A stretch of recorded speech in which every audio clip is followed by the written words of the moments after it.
चलिए अब आगे आइए। अब देखिएगा वर्ष 1919 में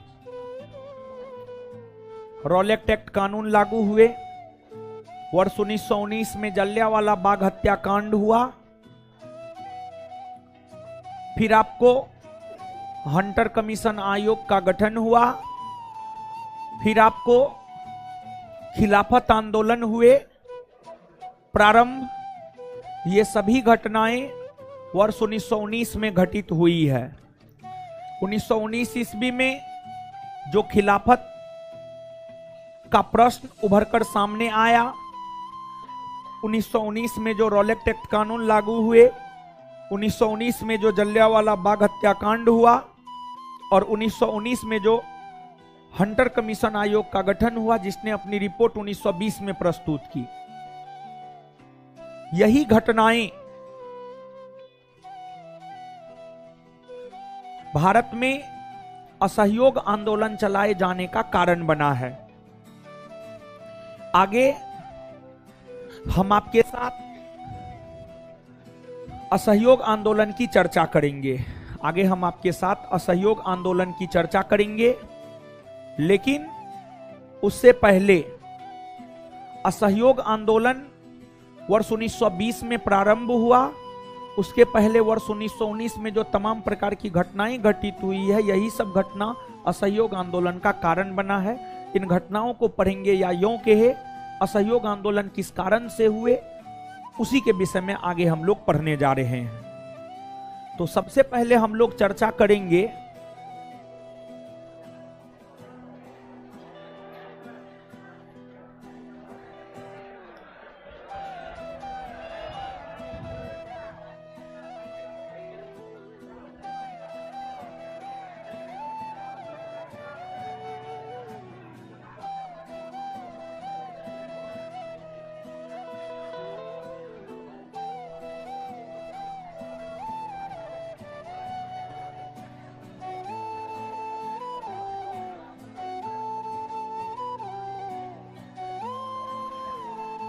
सबसे पहले हम लोग चर्चा करेंगे रॉलेट एक्ट कानून और रॉलेट सत्याग्रह के विषय में। क्या है समझिएगा।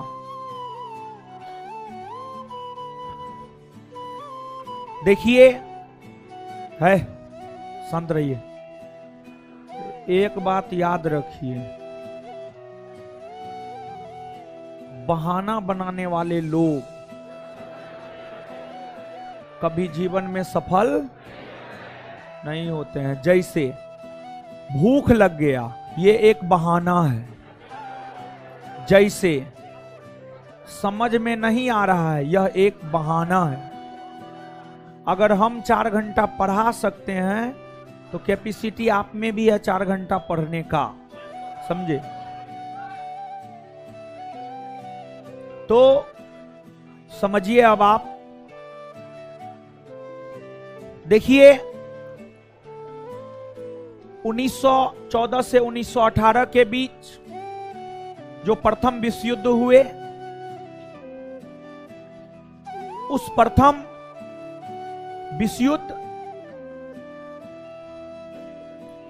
के दौरान भारतीयों ने या भारत ने ब्रिटेन का समर्थन किया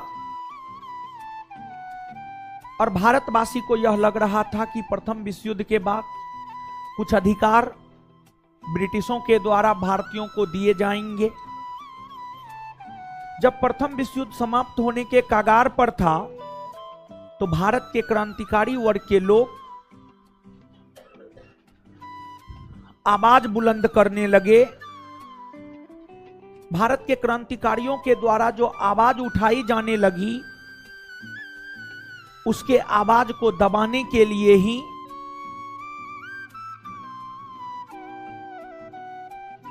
अंग्रेजी सरकार के द्वारा रॉलेट एक्ट कानून लाया गया। और रॉलेट एक्ट कानून लागू 19 मार्च 1919 को किया गया। इस कानून के तहत संदेह या शंका के आधार पर ही किसी घटना को अंजाम देने से पहले घटना को अंजाम देने वाले क्रांतिकारी नेताओं को गिरफ्तार कर लिया जाता था और बंद कमरा में उन पर मुकदमा चलाकर उन्हें कम से कम 2 वर्ष की सजा सुनाई जाती थी। कम से कम 2 वर्ष की सजा सुनाई जाती थी, अधिक से अधिक फांसी तक पर लटका दिया जाता था। और अगर रॉलेट एक्ट कानून के तहत संदेह के आधार पर किसी को गिरफ्तार किया जाता था तो उसे ना अपील करने का अधिकार था, ना दलील देने का अधिकार था, ना वकील रखने का अधिकार था।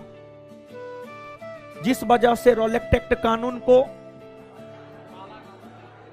मोतीलाल नेहरू ने बिना अपील, बिना दलील और बिना वकील का कानून कहा और महात्मा गांधी ने इस कानून को काला कानून की संज्ञा दिया। इस कानून का पूरे भारतवर्ष में विरोध हुआ। इस कानून का पूरे भारतवर्ष में विरोध हुआ और महात्मा गांधी ने इस कानून के खिलाफ एक सत्याग्रह चलाया जिसे रॉलेट सत्याग्रह कहा गया। रॉलेट सत्याग्रह महात्मा गांधी के द्वारा चलाए गए प्रथम सत्याग्रह थे जिसका प्रसार लगभग पूरे भारतवर्ष में देखने को मिलता है। रॉलेट सत्याग्रह जब चलाए जा रहे थे तो अलग अलग क्षेत्रों में यह सत्याग्रह काफी लोकप्रिय हो रहे थे।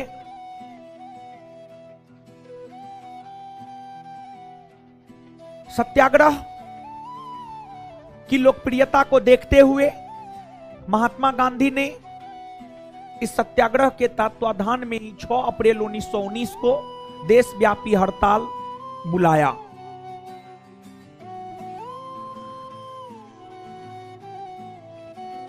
और फिर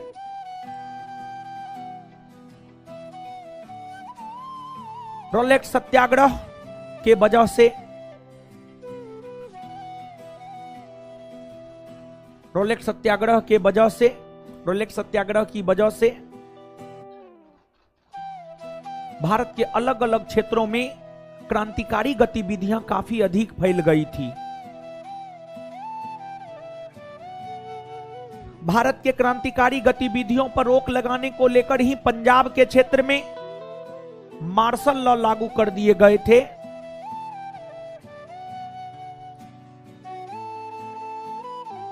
लेकिन इसके बावजूद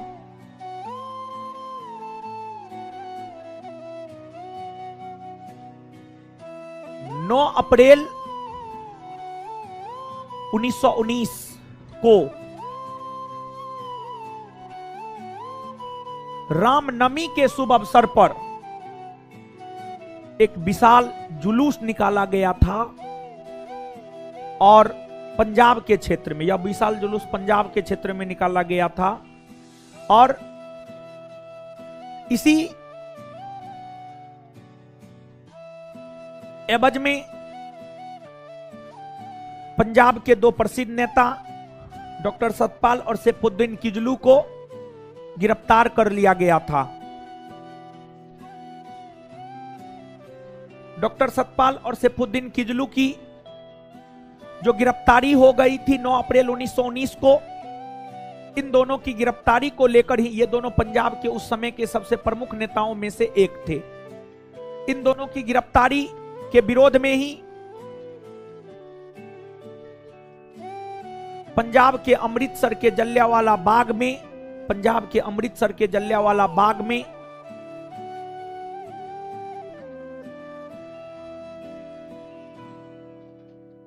बैसाख की पूर्णिमा के दिन 13 अप्रैल 1919 को एक आम जनसभा का आयोजन किया गया।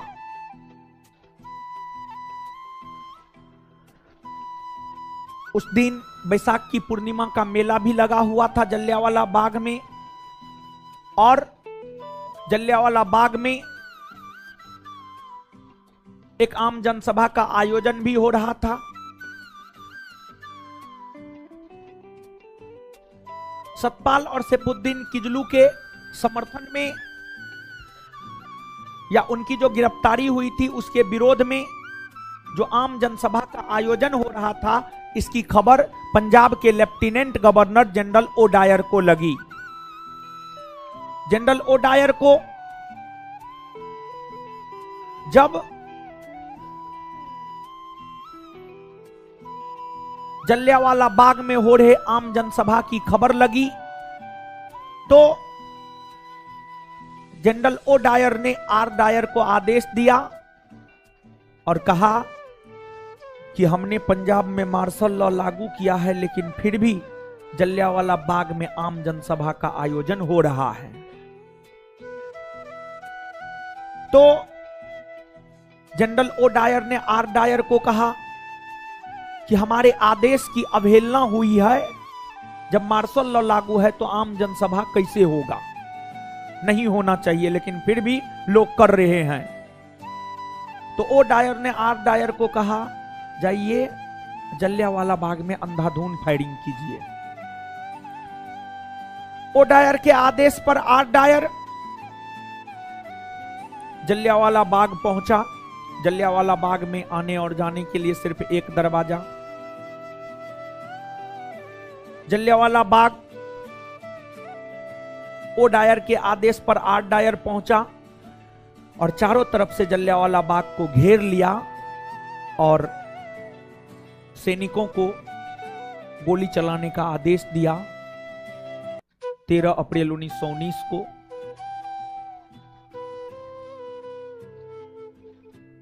और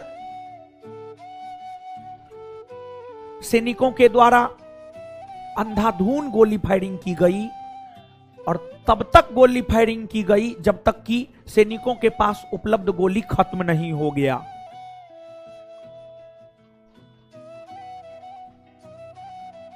इस गोलीकांड को ही इतिहास में जलियांवाला बाग हत्याकांड कहते हैं। जलियांवाला बाग हत्याकांड में सैकड़ों की संख्या में निर्दोष मारे गए।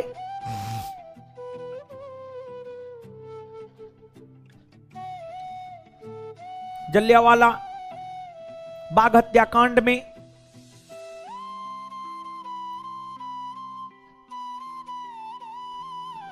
सैकड़ों की संख्या में निर्दोष मारे गए। जब यह घटना घटित हुई तो इस घटना की चर्चा वैश्विक स्तर पर हुई और पूरे विश्व जगत ने इस घटना की निंदा की।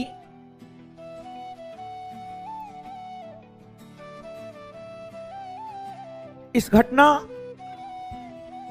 को सीएफएन ड्यूज ने जानबूझकर की गई हत्याकांड की संज्ञा दिया।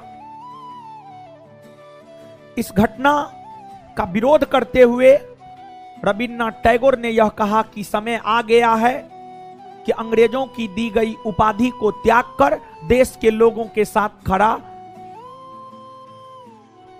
हुई जाए। और फिर रविन्द्रनाथ टैगोर सर और नाइटहुड की उपाधि वापस लौटा दी और शंकरन नायर वायसराय के कार्यकारिणी परिषद से त्यागपत्र दे दिए।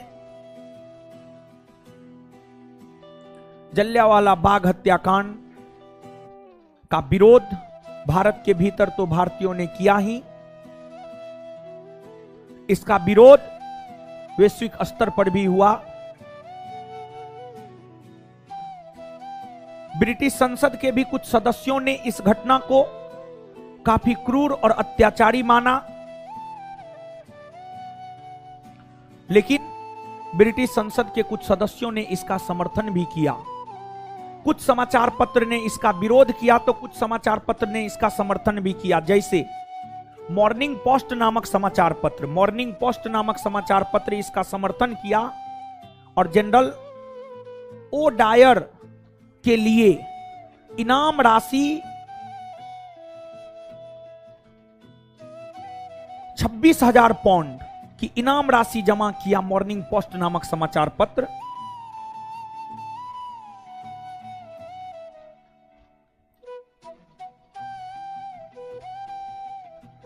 जलियांवाला बाग हत्याकांड का जब पूरे भारतवर्ष में विरोध हुआ तो इस हत्याकांड की जांच को लेकर अक्टूबर 1919 में डब्ल्यू हंटर की अध्यक्षता में एक 8 सदस्यीय हंटर कमीशन आयोग का गठन किया गया। 8 सदस्यीय हंटर कमीशन आयोग में 5 अंग्रेज थे, Hunter, Rice, Rankin, Thomas Smith, George Barrow. W Hunter, Rice, Rankin, George Barrow, Thomas Smith, ये 5 अंग्रेज थे और 3 भारतीय था, जगत नारायण, साहेबजादा सुल्तान अहमद, चिमनलाल सीतलवार।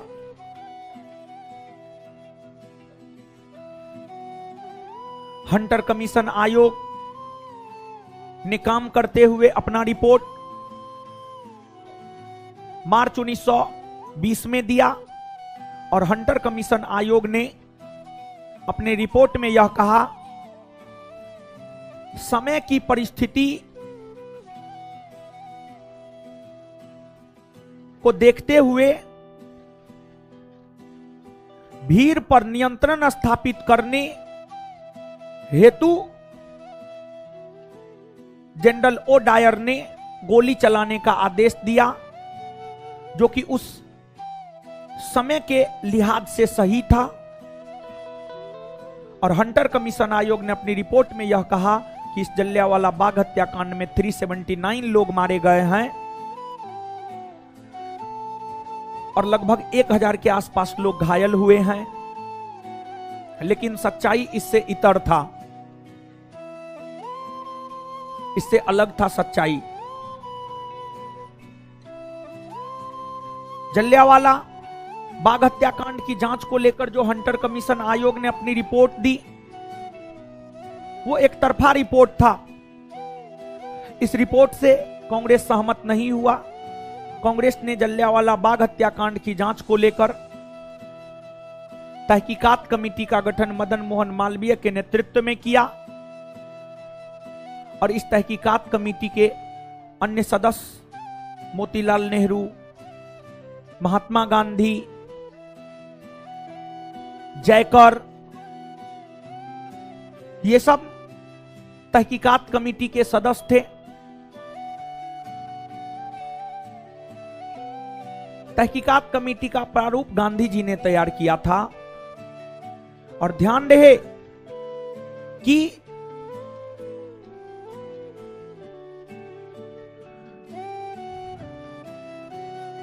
जो आपको जलियांवाला बाग हत्याकांड हुई है उसमें दोषियों को बचाने के लिए ब्रिटिश गवर्नमेंट ने इंडेमेंटी बिल लाया, इंडेमेंटी बिल लाया और कुल मिलाकर के दोषियों को बचा लिया गया। इस जलियांवाला बाग हत्याकांड ने भगत सिंह के जीवन पर बहुत गहरा प्रभाव डाला और भगत सिंह ही नहीं बल्कि और भी कई सारे क्रांतिकारियों के जीवन के ऊपर जलियांवाला बाग हत्याकांड ने काफी गहरा प्रभाव डाला।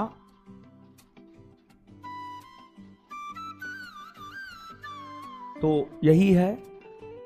इसके बाद आगे बढ़ेंगे हम लोग, आगे खिलाफत आंदोलन है, असहयोग आंदोलन है, इसकी चर्चा करेंगे। लेकिन उससे पहले कुछ चीज जो आपको लिखाना है।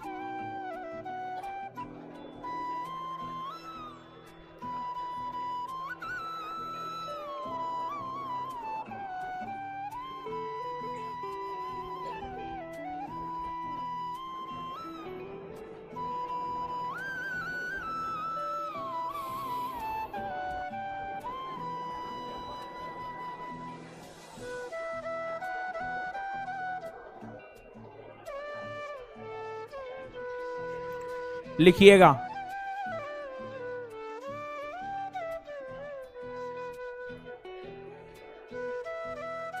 मोतीलाल नेहरू ने, लिखिएगा,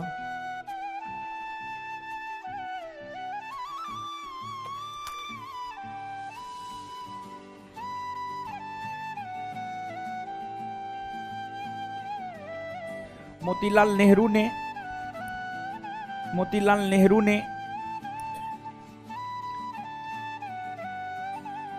जलियांवाला बाग हत्याकांड को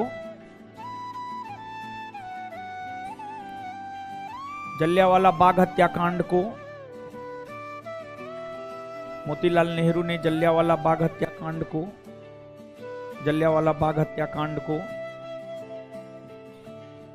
मोतीलाल नेहरू ने जलियांवाला बाग हत्याकांड को बिना अपील, बिना दलील और बिना वकील का कानून कहा।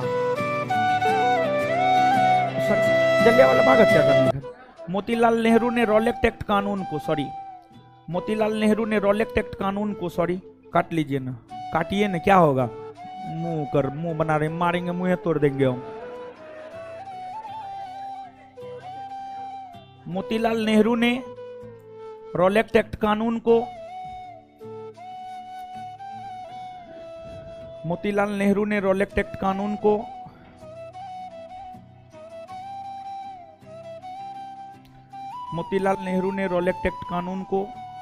बिना अपील, बिना दलील और बिना वकील का कानून कहा।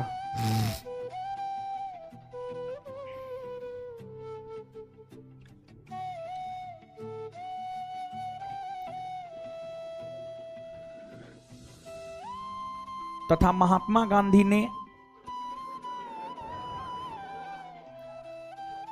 मोतीलाल नेहरू ने रॉलेट एक्ट कानून को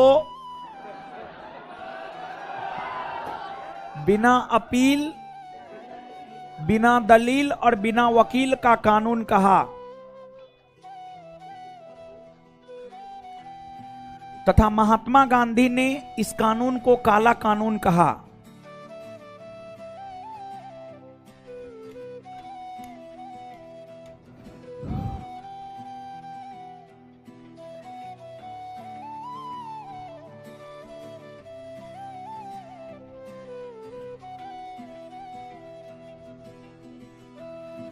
आगे,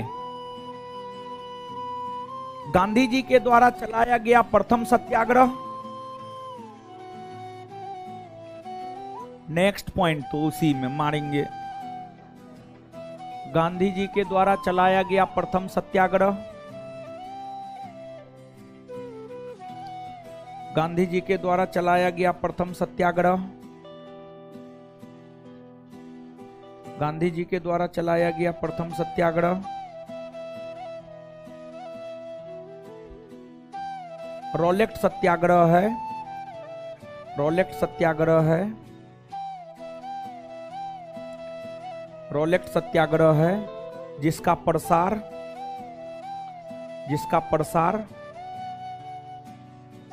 पूरे भारतवर्ष में देखने को मिलता है।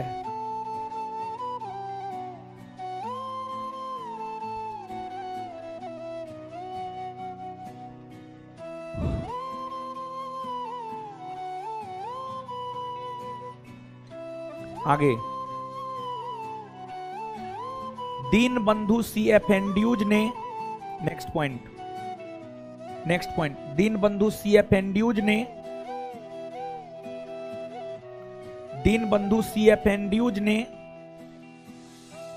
नहीं लिखने होता है, मत लिखिए,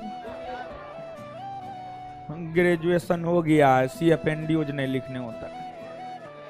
दीन बंधु CF एंड्यूज ने जलियांवाला बाग हत्याकांड को जलियांवाला बाग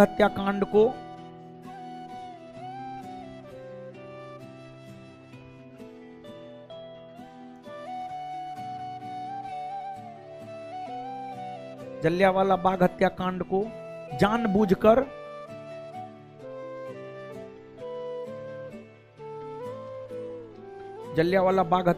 जानबूझकर की गई हत्याकांड की संज्ञा दिया। जानबूझकर की गई हत्याकांड की संज्ञा दिया। जानबूझकर की गई हत्याकांड की संज्ञा दिया।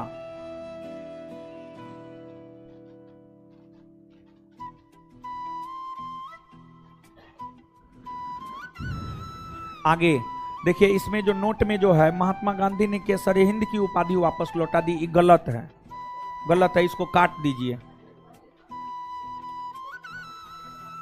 नोट में जो है जलियांवाला बाग हत्याकांड में महात्मा गांधी ने केसर हिंद की उपाधि वापस लौटा दी, ये गलत है। लुसेंट में भी ये बात लिखा हुआ है, गलत है, गलत है, काट दिए ना, काटे। हाँ चलिए आगे आइए अब।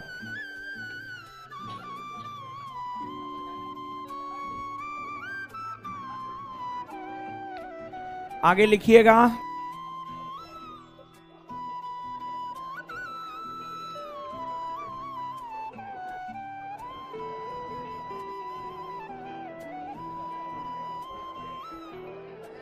मॉर्निंग पोस्ट नामक समाचार पत्र ने, morning post, morning post, MORNING, morning post, MORNING, morning POST, post, morning post नामक समाचार पत्र ने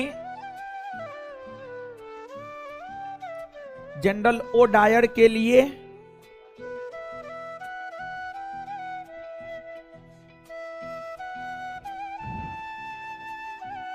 26,000 पौंड, 26,000 पौंड, 26,000 पौंड एकत्रित करवाया।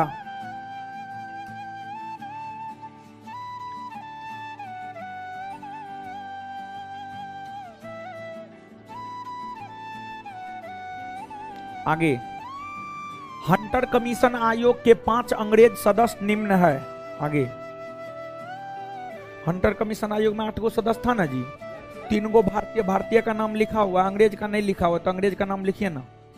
हंटर कमीशन आयोग में 5 भारतीय सदस्य, सॉरी 5 अंग्रेज सदस्य, सॉरी, हंटर कमीशन आयोग में 5 अंग्रेज सदस्य, हंटर कमीशन आयोग में 5 अंग्रेज सदस्य निम्न थे। हंटर कमीशन आयोग में 5 अंग्रेज सदस्य निम्न थे। हंटर कमीशन आयोग में 5 अंग्रेज सदस्य निम्न थे। 5 अंग्रेज सदस्य निम्न थे। 1 नंबर में WW हंटर, 1 नंबर में WW हंटर। 2 नंबर में जॉर्ज बेरो, 2 नंबर में जॉर्ज बेरो, जॉर्ज बेरो, जॉर्ज बेरो, जॉर्ज बेरो। 3 नंबर में Thomas Smith, Thomas Smith, Thomas Smith. 4 number में डब्लू राइस, 4 नंबर में W rice, W rice. 5 number में रस्किन, रस्किन।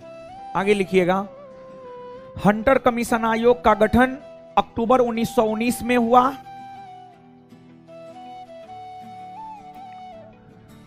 हंटर कमीशन आयोग का गठन अक्टूबर 1919 में हुआ।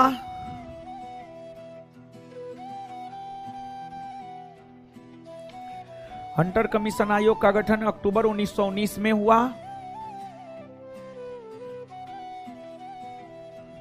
इस आयोग ने अपनी रिपोर्ट मार्च 1920 में दी।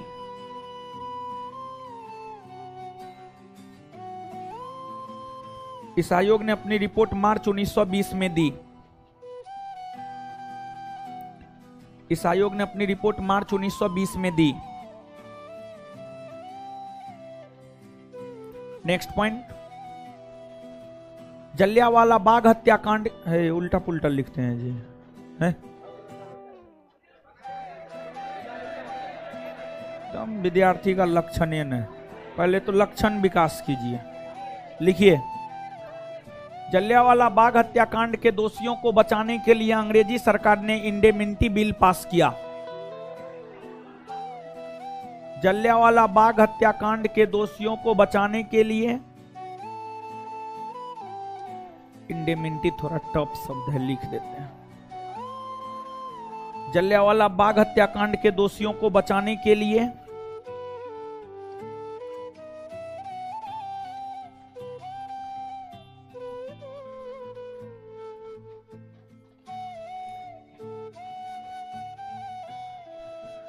जलियांवाला बाग हत्याकांड के दोषियों को बचाने के लिए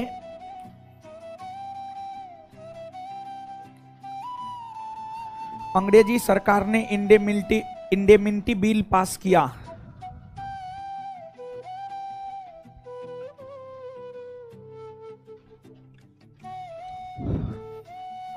आगे लिखिएगा, लिख लिए, आगे लिखिएगा। हंटर कमीशन आयोग के रिपोर्ट से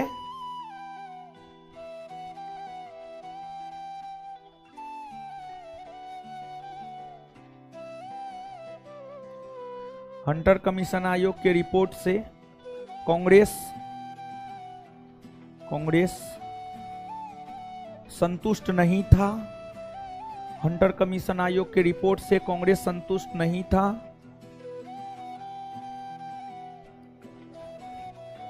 जिस कारण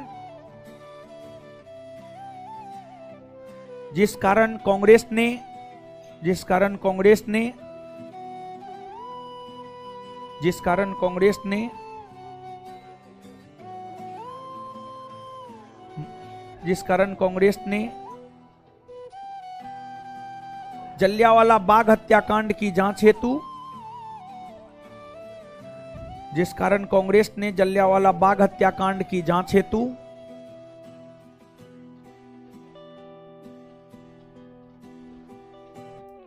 जिस कारण कांग्रेस ने जलियांवाला बाग हत्याकांड की जांच हेतु मदन मोहन मालवीय के नेतृत्व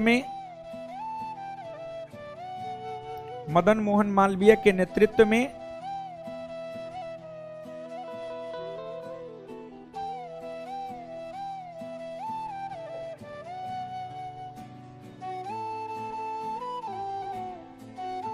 तहकीकात कमेटी का गठन किया। तहकीकात कमेटी का गठन किया।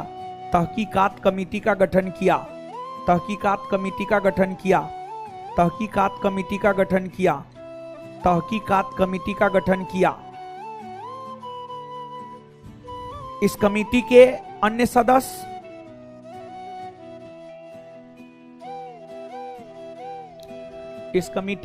सदस्य महात्मा गांधी, मोतीलाल नेहरू। इस कमेटी के अन्य सदस्य महात्मा गांधी, मोतीलाल नेहरू, जयकर इत्यादि थे। इस कमेटी के अन्य सदस्य महात्मा गांधी, मोतीलाल नेहरू, जयकर इत्यादि थे।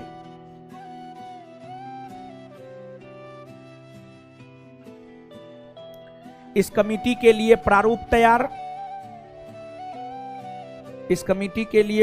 तैयार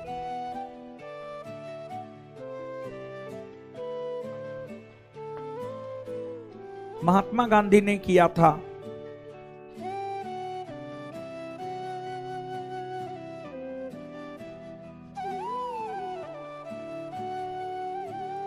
इस कमेटी के लिए प्रारूप तैयार महात्मा गांधी ने किया था। चलिए अब जो है रॉलेक्ट एक्ट कानून से लेकर के हंटर कमीशन के रिपोर्ट तक, यानी खिलाफत आंदोलन के पहले तक पढ़िए, याद करवा देंगे, उसके बाद छुट्टी देंगे। पहले पढ़िए।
पढ़ लिए? आए नहीं पढ़े? पढ़िए।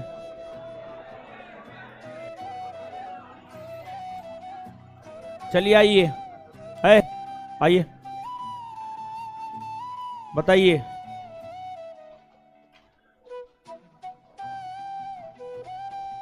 गांधी जी के द्वारा किया गया प्रथम सत्याग्रह जिसका प्रसार पूरे भारतवर्ष में, रॉलेट सत्याग्रह। रॉलेट सत्याग्रह, रॉलेट एक्ट कैसे बोल रहे हैं? गांधी जी के द्वारा किया गया प्रथम सत्याग्रह जिसका प्रसार पूरे भारतवर्ष, रॉलेट सत्याग्रह। रॉलेट एक्ट कानून कब लागू हुआ है? 19 मार्च 1919। 19 मार्च 1900। रॉलेट एक्ट कानून को काला कानून की संज्ञा किसने दिया? महात्मा। इसे बिना अपील, बिना दलील, बिना वकील का कानून किसने कहा? मोतीलाल। किसने कहा? मोतीलाल नेहरू।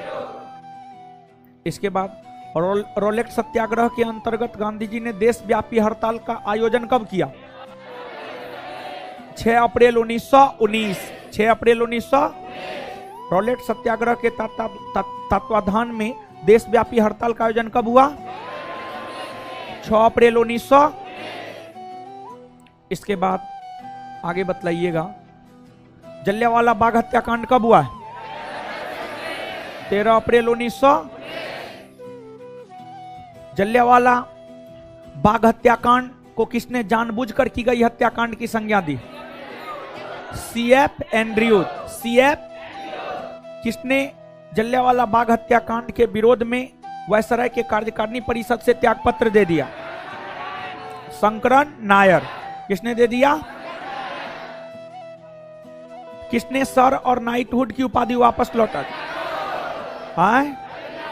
रविन्द्रनाथ टैगोर। किसने राय बहादुर की उपाधि वापस लौटा दी?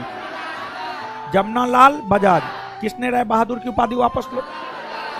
जमनालाल बजाज। जलियांवाला बाग हत्याकांड की जांच को लेकर अंग्रेजी सरकार ने कौन सा आयोग गठित किया? हंटर कमीशन आयोग। कौन सा आयोग? इसमें कितने सदस्य? 8। कितने? अंग्रेज, भारतीय। 5 गो अंग्रेज कौन कौन था?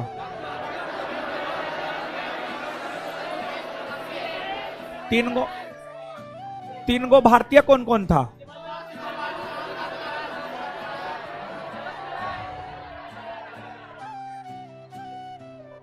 जलियांवाला बाग हत्याकांड के दोषियों को बचाने के लिए अंग्रेजी सरकार ने कौन सा बिल पारित? Indemnity bill. जलियांवाला बाग हत्याकांड के दोषियों को बचाने के लिए अंग्रेजी सरकार ने कौन सा बिल पारित? हंटर कमीशन आयोग के रिपोर्ट के अनुसार जलियांवाला बाग हत्याकांड में कितने लोग मारे गए? 379। 379। कितने लोग मारे गए? हंटर कमीशन के रिपोर्ट से कांग्रेस संतुष्ट नहीं हुआ, जिस वजह से कांग्रेस ने जलियांवाला बाग हत्याकांड की जांच हेतु कौन कमेटी का गठन किया? तहकीकात कमेटी। तहकीकात कमेटी। तहकीकात कमेटी का अध्यक्ष कौन था? मदन मोहन। तहकीकात कमेटी का प्रारूप किसने तैयार किया? महात्मा।